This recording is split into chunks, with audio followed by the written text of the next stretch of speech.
Resuming debate, the Honourable Member for Saskatoon-Grasswood. Well, thank you very much, Madam Speaker. I'm going to share my time tonight with the member from Sarnia-Lambton.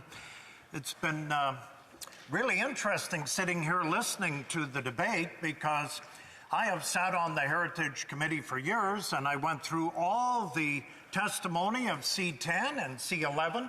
The only thing I actually agree is the former Heritage Minister knew nothing about C-10, and that's why he was replaced. And I would say the current minister knows very little about C-11, and he too should be replaced. So this is an interesting conversation that we're having here tonight. I say that because when you sit in committee and hear testimony after testimony twice a week for 4 years, it's kind of interesting. And you know what? It is true. This is a dumpster, this bill. We have seen it since day one from the former Heritage Minister who tried to explain it, and then it came to the House early in June, and then we shoved it off to the Senate only to have the unnecessary election, and the bill dies. So how serious were the Liberals on that? They had an election that didn't have to be called if C-10 was so important. But no, you shove it to the Senate, call an election that didn't need to be called, and then the bill dies. Then we start all over. 2 years later, here we are again on C-11. And they're still arguing the same points as they did on C-10. So it's interesting. And you know, now we're dealing with the Senate's proposal on this bill. And I'm going to say this, Mr. Speaker, the Senate, in my estimation, did a fairly good job on this. They worked hard on this. They spent weeks on C-11. They didn't like what we sent them. We, being the House of Commons and our committee, they spent weeks going over this. In fact, they had 26 amendments that they recommended that this government should look at and should put into the bill. 26 amendments. That speaks volumes. You never get that many amendments from the Red Chamber. So, out of the 26, we understand they take 18, but they don't take 8. For whatever reason, this government did not like 8 amendments from the Senate. And we'll get to that in just a moment. But the concern remains in the Senate from all sides in the Senate. And I know they're split in each way over there, but they all agreed this bill is a disaster. You know, our Conservative caucus, as we've talked, well, since day one, we've been very vocal for a very good reason on this bill. We are, and I am, very concerned with the Canadian Radio Television Commission involvement in C-11. I am very concerned. I don't think they have the capability. In fact, I'm going to say this. I know they don't have the capability to really do what is necessary in C-11. You know, this isn't just our caucus talking about the concerns of C-11. We've heard it from industry experts. We've heard it from academics, content creators, digital platforms, everybody that came to committee over the last number of years expressed the same concern. Former CRTC Vice Chair Peter Menzies sat and talked twice, C-10 and C-11, about the concerns. Dr. Michael Geist has been the most vocal on this, and he should be, because he's Canada Research Chair in Internet Law. I think he's one of the foremost thinkers in the country when it comes to the Internet regulation. He's written oodles of articles denouncing not only C-10, but recently C-11. Government claims the platforms must pay their fair share. I have heard that over and over today. You know, the government claims platforms must pay their fair share. This just in. They actually do, Mr. Speaker. Long overdue. Platforms are amongst the biggest investors today in Canadian film and television production. All-time records in Toronto, all-time records in Winnipeg, in Regina, in Vancouver. The business has never been so good. Why? Because the Americans are hiring Canadians to do their productions.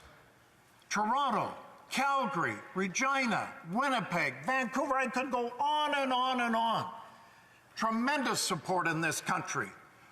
working, paying taxes, shooting documentaries, which I will say this, TV like CBC, CTV, and Global, they never do any more documentaries. Why? They're too expensive. But when we get Netflix and Amazon, they do documentaries because there is skin in the game. They put well over $1 billion into this country in film, TV production that is later shown either on streaming devices or sold to the traditional broadcasters. The Liberals say we need support the next generation of Canadian artists. Well, this just in, Mr. Speaker. In fact, Bill C-11 will hurt Canadian artists the most. The Senate was absolutely convinced on this issue. And we were too on C-11. Many digital creators who risk being harmed by the CRTC regulation. I heard the member the other day, just a couple of moments ago, from Nunavut, explaining, there's concern with this. Well, the concern should be up north, where their voices have never been heard. But now, for the first time, because CBC doesn't go up there, CTV wouldn't go up there, Global doesn't go up north, telling Indigenous Inuit stories, it's too expensive. But here we have Netflix, Amazon, giving the stories of Canadian people.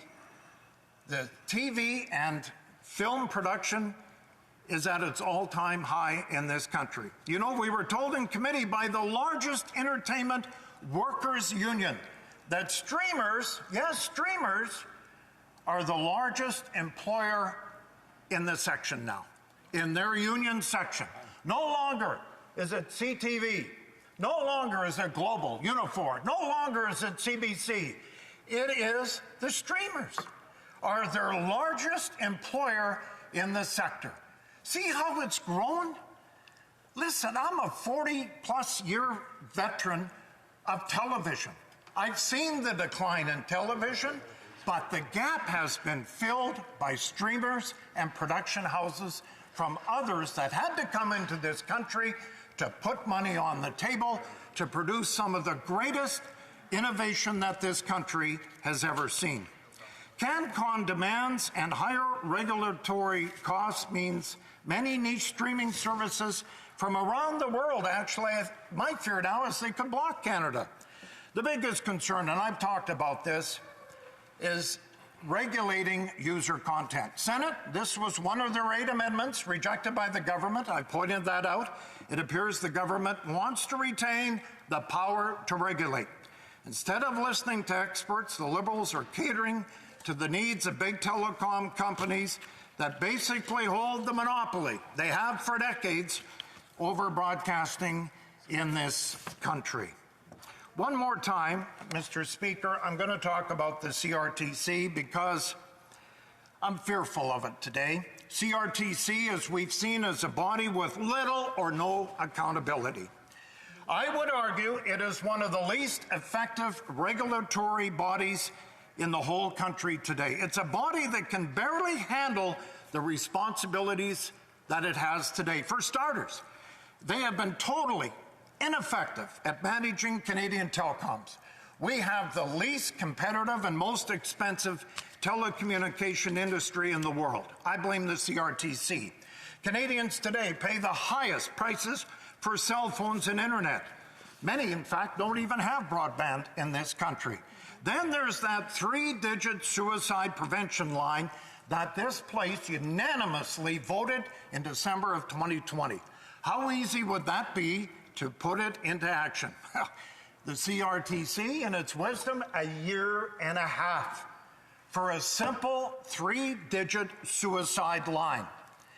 How can we expect the CRTC to address the problems in broadcasting when we already know it has no idea how to handle its responsibilities? This is the big issue with this bill C-11, is the CRTC, plus the government and council. And I think Canadians have woken up. I've got lots of emails in the last couple of days. I can share them during questions and answers. This is a bill that Canadians should be very, very fearful of. Thank you, Mr. Speaker. Questions and comments? Question et commentaire, the Honourable Parliamentary Secretary to the Government House Leader. Well, the member said that we should be listening to experts. I think that's what he said specifically. I know that I'm certainly not an expert as it relates to the culture and making sure that it's properly showcased throughout our country. But I'll tell you one individual from my riding who is. That's Gord Sinclair from the Tragically Hip. He came forward, this member must have seen his submission, where he said that this bill was critical in order to ensure the longevity of the arts in Canada. He went on to say that had there not been those CanCon requirements and a need for investments back into Canadian culture specifically, that they wouldn't have exist today. The Tragically Hip wouldn't have made it. So I guess, is he saying that Gord Sinclair is not an expert when it comes to Canadian culture and properly showcasing it? The Honourable Member for Saskatoon Grasswood. Yeah.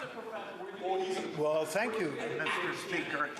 You know, I did hear Gord Sinclair, and thank you for the Honourable Member for bringing him up. Yeah, there's a lot of Canadian talent that, through the 60s and 70s and 80s, when radio stations were forced to hit 35% of Canadian content, that made a lot of people in the industry successful. I mean, we could go for an hour here naming the successful people that, CanCon did, very much so in the radio days. But I'll say this, there is no more, in fact, the department doesn't know how much C-11 is going to bring in revenue-wise. They have no idea. But I can tell you over $1 billion plus has been put into this country by the big giants for production. I've talked about Toronto, Regina, Vancouver, Winnipeg, Regina now is, and Calgary. I mean, these are tremendous production houses that I'm fearful would have closed years ago. Thank you. Question et commentaire, the Honourable Member for Nunavut. I, for one, think that the last election was super important, because if it weren't for that election, I wouldn't be here today. So I am thankful. I don't think it was a useless election like he says it was. I also want to talk about the great work that CBC has done for Inuit, for Indigenous reporters. We've got great Indigenous reporters that CBC has continually promoted, people like Pauline Pimmick and Jordan Kunnick, who's appeared in national CBC shows. So I do appreciate what CBC has done for Indigenous journalism. I do want to ask the member about online streaming, because we have two great Indigenous-owned online streaming providers, Isuma TV and Nunavut TV. They're both Indigenous online streaming, which are forced to compete against each other. And I think that giants like Netflix and Disney Plus need to be able to help make sure that they get the same airspace, because they don't have the same capability to compete against those web giants. And I wonder if the member agrees with me. To give out gold stars for best comments, but that definitely got a gold star for we're happy to have the Honourable Member here in the House of Commons as well. The Honourable Member for Saskatoon Grasswoods. Thanks, Mr. Speaker. It's interesting to the member from Nunavut. Did you know the Indigenous met with the minister and stormed out of the office? They were so upset over the regulations on C-11, even C-10. So, the Indigenous, the Inuit, others, they're not happy with what has transpired. You do need your voice up north. I would say if CBC was doing such a good job, we probably didn't need APTN in this country. But it's funny that APTN has taken over the voice of the Indigenous people, because the public broadcaster couldn't carry it, and that's opened a window for those in Winnipeg and APTN. Questions and comments? Question et commentaire. The Honourable Member for, I know I should, Medicine Hat, Carson Warner. There you go. Mr. Speaker, and I would like to thank my honourable colleague for his comments and his years of service. I always heard him say that he had a face for radio, but I didn't realize that he was on TV as well.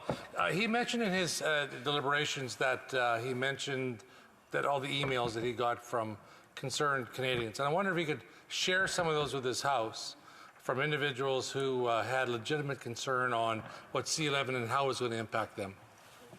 We're out of time, and I'm going to let the honourable member respond. The honourable member for Saskatoon-Grasswood. I'll be very quick because these came in over the weekend. In fact, this afternoon I had an email from a constituent that had another interesting spin that I'll share. The email says, what is lost in this bill is that while the government forcing Facebook and all to pay for news, it's the same media, Global, CBC, CTV, that takes photos from my Instagram and Facebook and uses them without payment. So here's an interesting one. The other one has, he's just got a concern. He's a YouTuber. He's worried about the government overreach on C-11. Thanks very much.